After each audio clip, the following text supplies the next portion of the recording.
everyone. Welcome to Conversations That Count. I am Srilekha Pale, and on behalf of Fairfax GOP, I am quite thrilled and honored to have our Lieutenant Governor of Virginia, Miss Winsome Earle-Sears. As you all know, Winsome is a mom and a proud Marine. She is the first female Lieutenant Governor of the Commonwealth of Virginia and the first Black female elected to statewide office. Welcome, Winsome. Hello, Shri, and hello to all of your listeners as well. We are so honored. Winsome, you're a household name now, not only in this great state of Commonwealth of Virginia, but the entire country. I have a lot of friends throughout the country, and you really have made a mark in the entire country. You, of course, have inspired many immigrant and minority women like me, but you're also respected and adored by men and women in general. So while these achievements are history making, you are very super focused on getting to work than receiving praises. And you made us as Virginians focus, not just Republicans or Democrats, you just made us to be very focused on issues. So Winsome, my question to you is, how has your life changed after you became Lieutenant Governor of Virginia?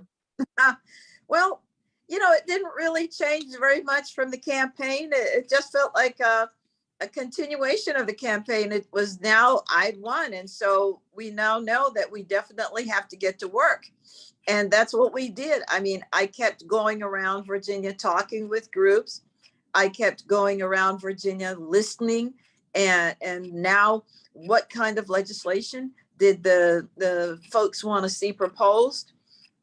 Now that it was a done deal and I was going to get the job, and thank you all very much, by the way. And we would start in January, and we had to make sure that we started right away, ready to go. And that's what we did. I understand that I made history and all that, but that's one day. After that, how do you govern? Because, campaigning is one thing and governing is totally another. So now we had to learn, how are we going to compromise, and what would that compromise look like? And what were we going to fight for? There's no compromise on this particular thing, and how do we engage enough Democrats so that we can get the things that we want through? Not what we want, but the things that we campaigned on, that we made promises on. And so that's kind of much what it was. That's how my life changed, but it was pretty much more of the same. And I knew what I was getting into because I've done it 20 years ago, and I just knew it was going to be on a bigger scale. Winsome, you articulated it so very well. Campaigning is one thing, governing is a whole different thing. It's just an extension, but really a whole different thing. I saw you on Legislative Day last month, Winsome, and just seeing you hop from place to place and meeting to meeting, advocating for the policies that you believe in and educating folks about the administrative initiatives is a learning experience for me. So how are you keeping yourself so charged up, and how do you prioritize what needs to be done, or what are the focuses for the day, the week? How do you do that? Well, when I have a set schedule, but first of all, I drink my green juice, and I make that myself because you have to have the energy to keep going, because your day starts so early here, 7 o'clock in the morning. Sometimes some people, it's 6:30. And then, you go until 10, 11 o'clock at night. Then you have to wake up and do it all over again, day in. There's that noise there. But so you have to make sure that you eat properly. So I drink my green juice. And then, of course, for me, it's prayer. I don't know how other people do it, but I have to have my prayer time. But then I look at my schedule when it comes to the legislative session, and I see what bills are coming through, what bills might be problematic, what bills possibly I might have an opportunity to take a tie vote on. And I look through those, and then I go and I talk with certain senators if we're trying to get a particular bill through, like we were trying to get charter schools through. And you have to go and you have to beg for it. You have to see if you can get somebody from the other side to cross over so that we can get things through. Like we got lab schools through. Two female senators, as it turns out, who are Democrats, they themselves went to lab school, so they understood. It was a little bit different how they went through, but it was a lab school nonetheless, and they understood how well lab schools help our children to perform. So, we got some wins, and some wins we didn't, but you live to fight another day. Absolutely. When the viewers are so very engaged in our Facebook lives, I would like to tell them that if they would like to ask any questions to you, I will request them to post it, and I'll do my best to kind of get to each one of those questions with the time that we have. So Winsome, you just briefly spoke about charter schools. I mean, charter schools, in my view, I'm a mom, Fairfax County mom. It's a pro-parent and pro-student issue. So should the bill to give Virginia more power to approve these charter schools, will it have to wait at this point, or what is going to be the next step? Right. So as we know, we just went through an election. So we now have Republicans. We now have a Republican governor, a Republican lieutenant governor. We have a Republican attorney general, and we have a Republican House. So if you're counting, that's 4. And of course, the Democrats in the Senate control the Senate. So the Senate Democrats. So if you're saying we have 4/5 and they have 1/5, well, you still have to try to figure out how to get certain bills through. And some things that the Senate Democrats were willing to budge on, and some things they weren't. And one of those things, unfortunately, was charter schools. We got them to budge on the lab schools, but not the charter schools. And even though charter schools are public schools, even though North Carolina, they have 180, even though in Maryland, I believe, which is totally Democrat controlled, they have about 140 charter schools. And Washington, D.C., for goodness sakes, is totally controlled also by the Democratic Party. And they I think it's 120 charter schools. In Virginia, we only have 8. Mm-hmm. We only have 8. And we campaigned on that, and we were trying to get it through, but we couldn't get anyone to budge. But I tell you what will happen is if parents and other concerned citizens call your legislators, call your senators, call your delegates, and tell them, we want charter schools. Write letters to them and let them know, these are our children. We want charter schools. There are ways to fight. I can fight, but it also helps if we have the parents, the concerned citizens who come out and fight as well. And I tell you what, there's a saying in politics, and it's that politicians may not be able to read, but they can do math, they can count, and they know if they get 100 people who want it, they can suddenly figure, you know what, we may start voting for this. So it's always we the people, your government, of the people, by the people, for the people. I am looking at the people. You are the people. You got to get involved. When several parents are listening to this, in fact, I've had messages even before you came in saying that, oh, wow, Winsome is coming. So I know that parents are listening to it. I'm sure your message is resonating to them. And I promise they'll get active. And I myself as a mom will get much more active on this issue. So Winsome, while we are on the topic, can you also briefly discuss progress made in the 2022 General Assembly session? Right. So we're looking at, if we're talking about promises made and promises we're trying to keep, because as we said, you're campaigning on certain issues, but if you don't have the votes, then you can't get it through no matter what you try to do. And one of them, of course, was the charter schools. As we said, we did get the education piece for lab schools on. We had to tone that down a little bit to try to get it through. Again, these are the concessions you make as you're trying to get legislation passed. And one of the things, by the way, as citizens, we have to remember is that you may not get the whole pie your first try. So you don't throw everything out and say, well, if I can't get everything, then I don't even. No, you take what you can get.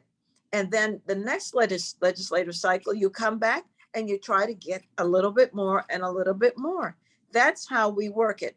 So this time around, we got, when it comes to education, you saw that the governor signed a directive, executive order, that we're not going to deal with teaching CRT.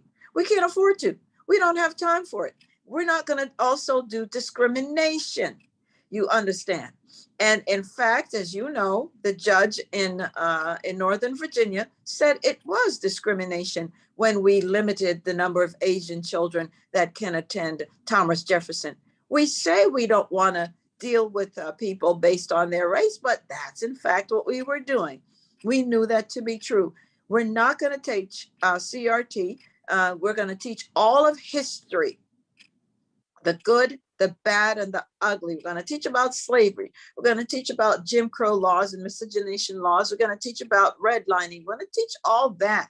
But there is a way to teach so that we come away with a way of how we can learn to live and love each other, as opposed to what CRT was doing, which was creating low morale, and the children were wondering their self-worth, and pitting one race against another, and no learning is happening. So we got rid of that. Then we said we were going to have higher pay for teachers, higher pay for law enforcement, and then some other things we were going to do monetarily. But as you already know, the budget has not gone through because we're kind of a mile apart. There's certain people who want to spend $500 million on a particular issue, and other people only want to spend $300 million and give the other 200 back to the taxpayers who first gave it to us, right? So there are problems. So we still don't have a budget, and we're trying to work that through. Don't ask me when that will happen, because that's totally out of my field. That's the governor is going to call us back as soon as we can get some consensus so that we can get to work on that. Then we talked about we're not going to defund the police, another one. Thank you. Thank you. Our police, and we're going to protect qualified immunity for them. And there's so many other things, that we were trying to do to keep us safe. We're trying to get rid of regulations that unnecessarily hinder business, especially we're trying to get, as you know, the gas tax. We're trying to delay that. You see, we talked about that way before anything happened, so that we could get some reprieve. And now look at the price of gas. We talked about getting veterans, in fact, the first $40,000 of their retirement. We wanted to make sure that that was kept safe, so that veterans would stay here with all of their knowledge, with all of their leadership skills, pulling down contractor, defense contractor jobs, et cetera, et cetera. Unfortunately, we're not anywhere where we need to be, because that's part of the budget as well. So there's a lot that's tied to the budget that we can't get through, but we'll see. Winsome, you're working very hard on behalf of all of this. And these are actually some of the questions that our viewers also have. But there are like two questions that I would love to ask you. One of our viewer, Missy Pratt, is asking, what is one thing you recommend every Virginian do to turn the tide towards conservative values in our Commonwealth? Well, we have to get involved. We have to get, if you leave the political space, then there's that old saying, nature abhors a vacuum. And so we get what we get then, and we wonder, well, how did we get here? Because you were not involved. You were not involved because you didn't contact your legislators to tell them what you want. You didn't get involved because maybe you didn't give even $5 or whatever. And if you couldn't do that, you didn't get involved by maybe knocking on doors, or even putting a bumper sticker, or maybe a yard sign, or calling someone and saying, hey, I know this candidate. I want you to vote for this candidate. You have to get involved some way or other, because we have been given a government that we can choose. And so when you have that blessing, then you have no one to blame but yourselves if we get a government that is not of the people, by the people, and for the people. You see what's happening in Ukraine. You see what's happening in all these other countries. We are the people who are responsible, and we have to get involved. And that's just, you have to get behind a candidate. And by the way, getting involved also means you become the candidate. You decide that, you know what, I'm just as good as anybody else. I have a lot to offer. I have a heart to care, and I can offer myself. It's going to be a sacrifice. Anything worth doing involves sacrifice. Being a parent involves sacrifice. The jobs that you have, you're getting paid, but sometimes it is a sacrifice to do that. So get involved, including up to the point of offering yourself as the candidate. Winsome, I think get involved should be our motto for 2023 elections. I can tell you that. I think this should be an inspiration for all of the listeners. And while we're talking about community engagement, Winsome, myself and several ethnic minority group members within Fairfax GOP, we have reached out to several immigrant and minority communities, and we are creating these coalitions to speak to Hispanic Americans, to speak to Ethiopian Americans, to speak to Nigerian Americans. So we have one of our good member called Noel, who is also part of our coalition, that's kind of asking, saying that, what can administration help us out with? Is there anyone we can connect within the administration so we can talk about this great coalition that we are building, so we can partner with them and do something not only in Fairfax County, but also do in Commonwealth? What can we do? Well, it depends on what you're trying to accomplish.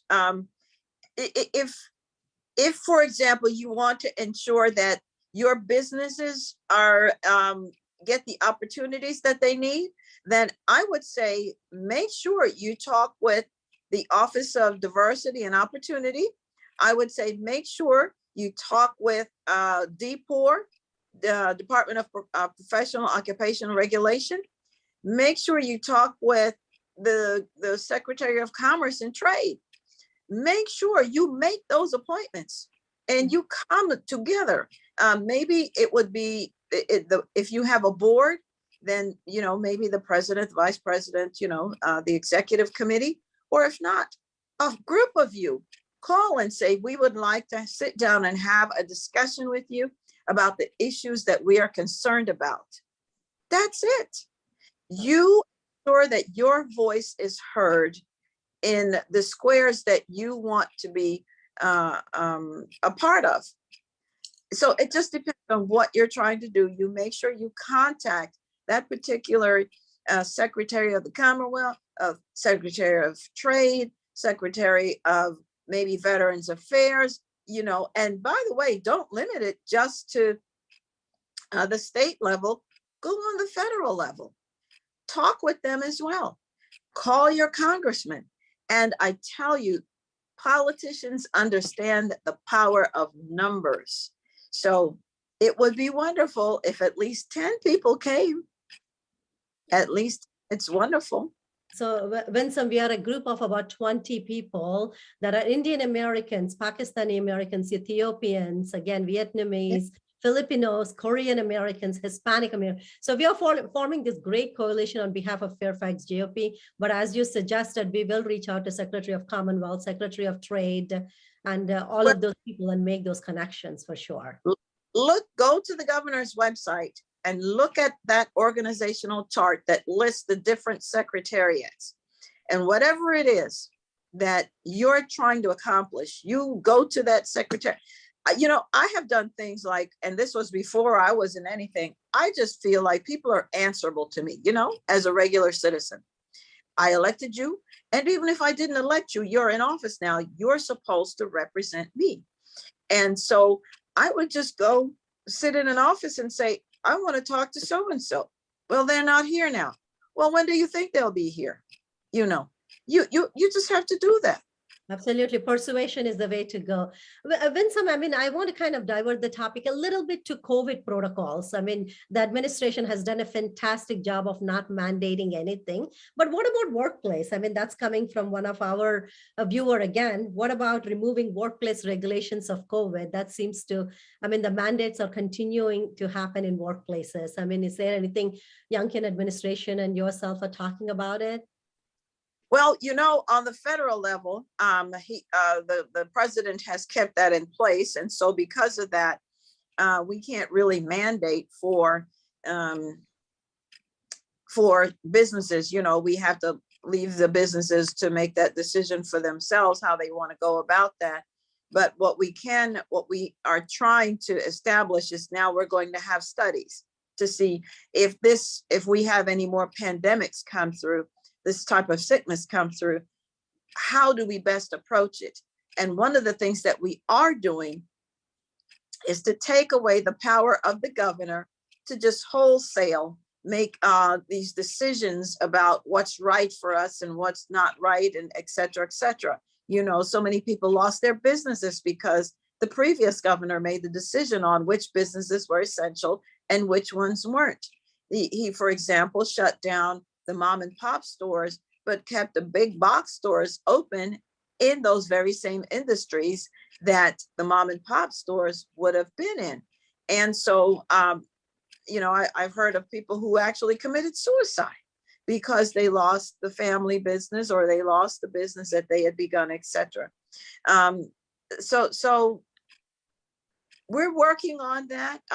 We lifted it where we could, which was in the schools, and you see how they fought us on that until somehow some science, I don't know what science, but they said suddenly we didn't need masks anymore. By the way, they also said that the bandanas don't work anymore all of a sudden. Work. And the double layer cloth masks that they still approve of, 20% effective, 20% effective. Yeah. So who were they fooling? So yeah, we're working on what we can do to help businesses. Yeah. Thank you, Winsome, for kind of advocating for all of us. Now, I want to move on to these administration positions. As you know, Steve Knox is the chairman of Fairfax GOP. He is ecstatic that you're on the show. He's very thankful on behalf of Fairfax GOP that you still remember us and you're so engaged with us. His question is, there are so many positions in the current administration. If from agency's perspective, I think the last time I saw education agency had 3 positions, health agency, I'm a healthcare professional myself. So I was interested in some of those agency positions. There are multiple positions. What I know people have put in their resume. What is the best way to reach out to them and say, hey, we applied for it. What is the feedback from them? How do we go by navigating that? Well, I tell you, I don't have anything to do with those positions. They're wholly in the governor's realm.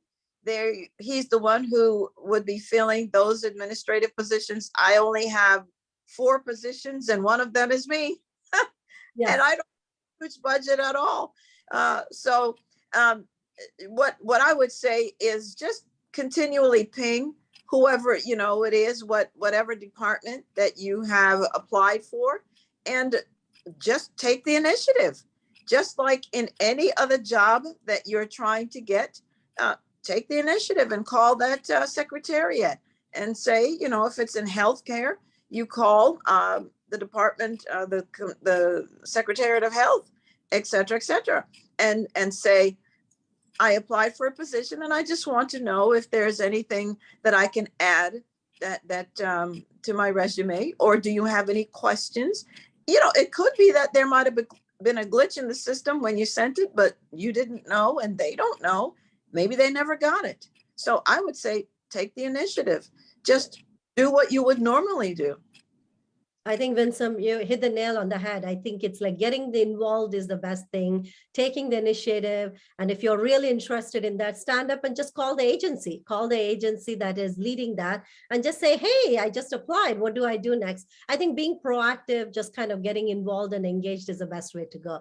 Winsome, Fairfax County, as you know, is the biggest county in Virginia. We have in 2023 52 delegate positions, 52 positions that are going to be coming up.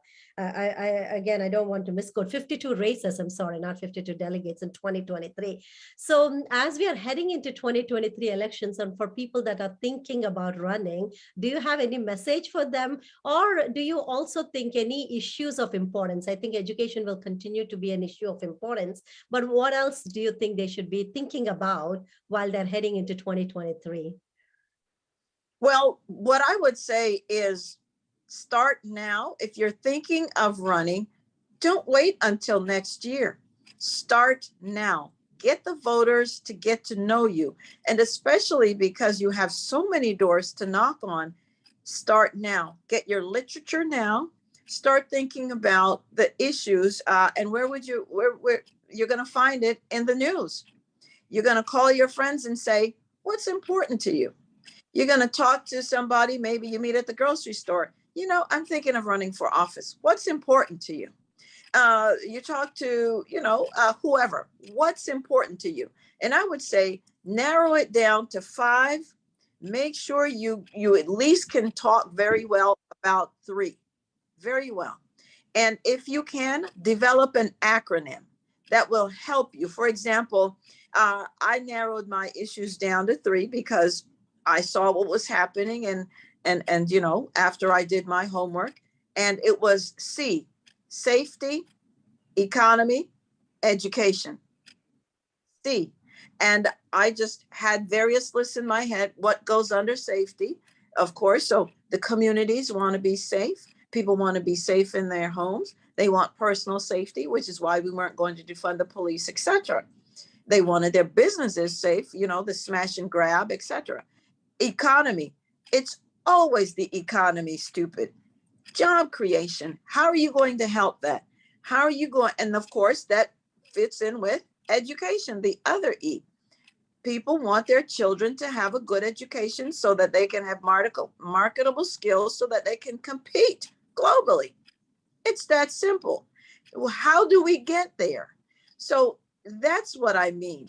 Start now. Don't wait. Don't wait to see who else will jump in. If you think you are the candidate, then be that candidate. I'm sorry. Can you see me there? Yes, I can. Yes. Yeah. So And I think those are good tips, Winsome. I think you're right. Start early and jump in, right? Right. I mean, it's like you can't hold back. If not you, who else is going to do it? So thank you for motivating us. don't be a stealth candidate.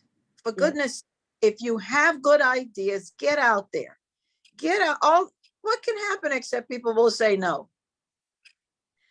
So Winsome, you have been in the office just for 3 months and you already have made so much progress. The questions I had about not only teacher pay, about veterans community, about defunding the police, and about schools policies, you covered it all. I mean, 2 other questions I have in the best interest of time. I know you have to run and you have a lot going on. Any transportation priorities for administration that we should be aware of?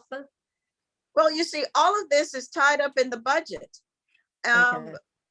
And when it comes to the issue about building roads, when it comes to the issue of maintaining the roads that we currently have, how much is going to go down into the localities, how much the localities can charge, the grocery tax, when it comes to the taxes that you're paying for the maintenance of the roads on what am I thinking of? My mind just drew a blank. The tolls. Yeah. I must be suffering from trauma because of the tolls, but there's so much when it comes to everything that we're trying to negotiate. It's all in the budget. And I've got to tell you, something else that was part of the budget that nobody caught until we did? First Amendment rights were in the budget. And we didn't really know that until we started looking at some of the amendments. It's amazing what people can sneak into the budget, but we pulled that out, rid of it. We killed it. So there's a lot that's in the budget, but there are laws that have passed already dealing with help for agriculture. dealing with those who, for example, in agriculture, who want to grow hemp, not necessarily marijuana, but hemp. The marijuana bill came through again, and this time they were trying to figure out how people could sell it. But I don't know if you saw, I'm trying to find, the bill came through. It was about this big, just to give you an idea. And it landed 5 minutes before we were supposed to vote on it. And it was like this big, this big. Nobody knew what was in it. And you can't pass laws like that. So it died. So that's just a lot that came through. Now, one interesting bill, if I can tell you about that, as it turns out, we do want children to help to take care of their parents, right? So that it relieves the state. And who is the state? Us, we the people, from having to take care of a parent that a child should be able to do. But it turns out that some children were fighting against each other and forcing other children in the same family to do more, and they weren't doing anything. And so we had to have a bill come through that says, unfortunately, you can't force children to take care of their parents just because of some of the things that were happening.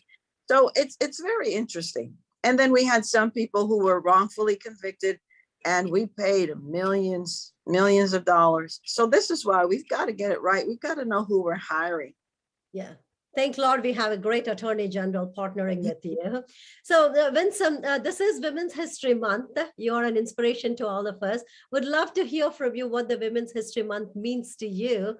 And of course, other than your mom and grandmom, which I know you look up to them quite a bit, I would love to know any other women that you feel inspired by. Well, Maggie Thatcher inspires me greatly.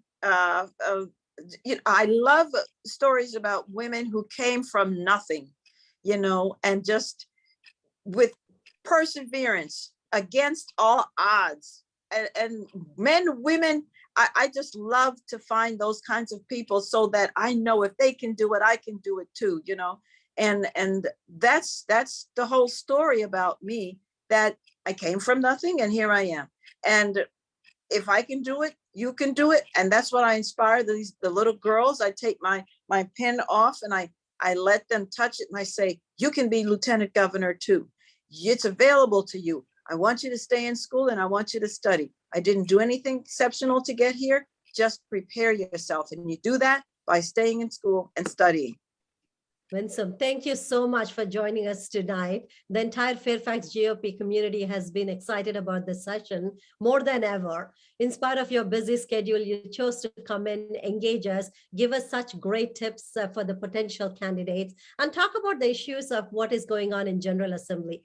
We thank you for your support, but Winsome, please count on us to support you in your future endeavors. God bless you, your family, Commonwealth, and the great country that gave so much to you and to all of us in this wonderful world. Thank you for joining us. Supporting me. I could never have gotten here without your support. You believed in me, and you questioned me to make sure I was the right candidate, and that's what you're supposed to do. And I thank you so very much for it. Take care, Winsome, and have a wonderful evening. You take care. Bye-bye. Bye-bye.